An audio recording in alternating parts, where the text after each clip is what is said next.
We've all heard the expression death by PowerPoint. And what's that mean? Well, basically, most presentations are terrible.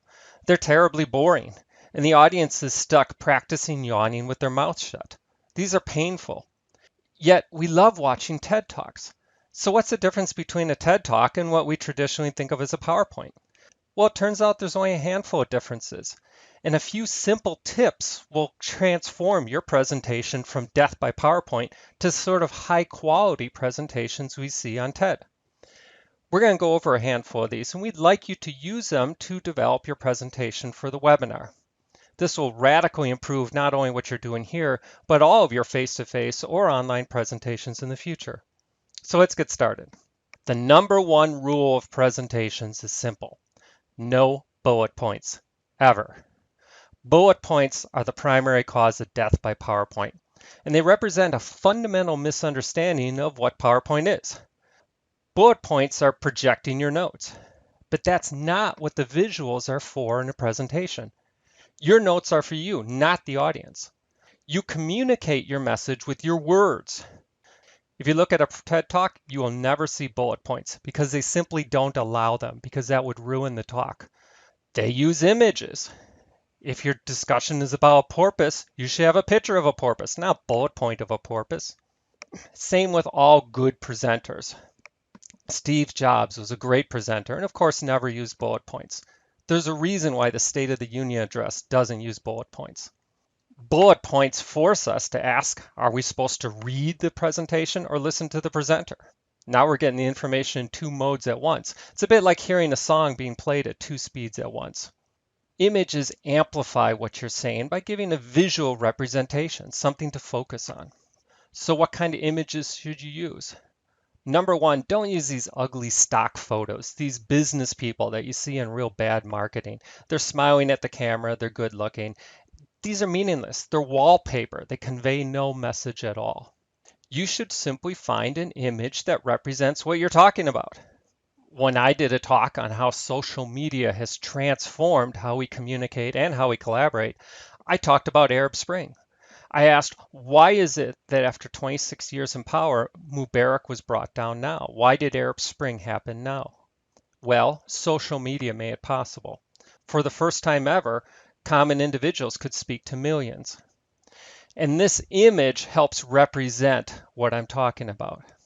These are the kinds of images that you should be using to accompany your presentation. This is what you would see in a TED Talk.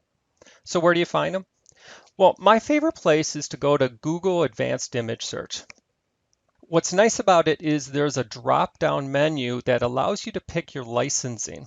So you can pick the licensing that matches basically what you're doing. You can pick something that can be used with modification, something that can be used but not commercially, something that can be used commercially.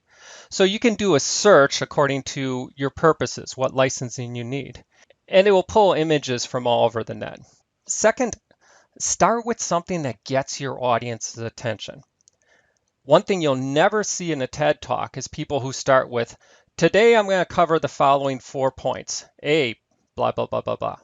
By the time you get to the fourth point, the audience has mentally checked out. They're either on their cell phones, or if they're too polite to be on their cell phones, they're thinking about something else. Talking about what you're going to talk about ahead of time doesn't help your audience at all.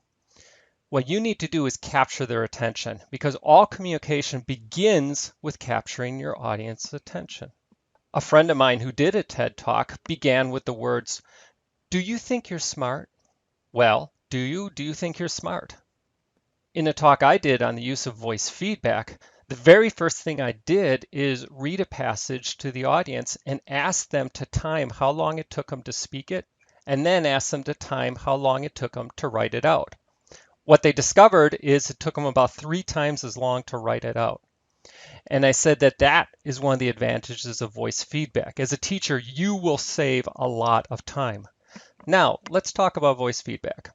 At that point, I had their attention. At that point, they want to hear more.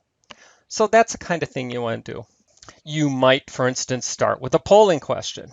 Or you might just start with an open-ended question where you want the audience to send in their answers through the question feature in GoToWebinar.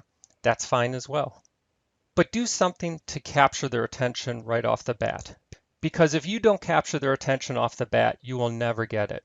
And finally, something that you should remember all through your development of your webinar, don't regurgitate, communicate. By that I mean, don't think of your webinar as covering content. That's regurgitation. And something that's regurgitated is smelling and disgusting. If you're simply covering content, you might as well just write it out and let people read it themselves over a latte. The whole live visual auditory experience adds the element of communication to what you're doing. You should be asking yourself, why is this topic interesting? And discussing those things that are interesting. A way I like to think of it is you don't use a PowerPoint to do a marriage proposal, do you? Why not? Well, we think of a marriage proposal as communicating, and we think of a PowerPoint as regurgitating. Keep that in mind. Why don't you use a PowerPoint for a marriage proposal? That will help bring the kind of intuitive sense of what it means to communicate with your audience. Basically, think of them as sitting right next to you. You're not speaking to a microphone or a monitor. You're speaking to 80, 90 people. Imagine one of them or two of them are sitting right next to you. Talk to that person. You've got them for 1 hour and you want them to leave with 2 or 3 key messages.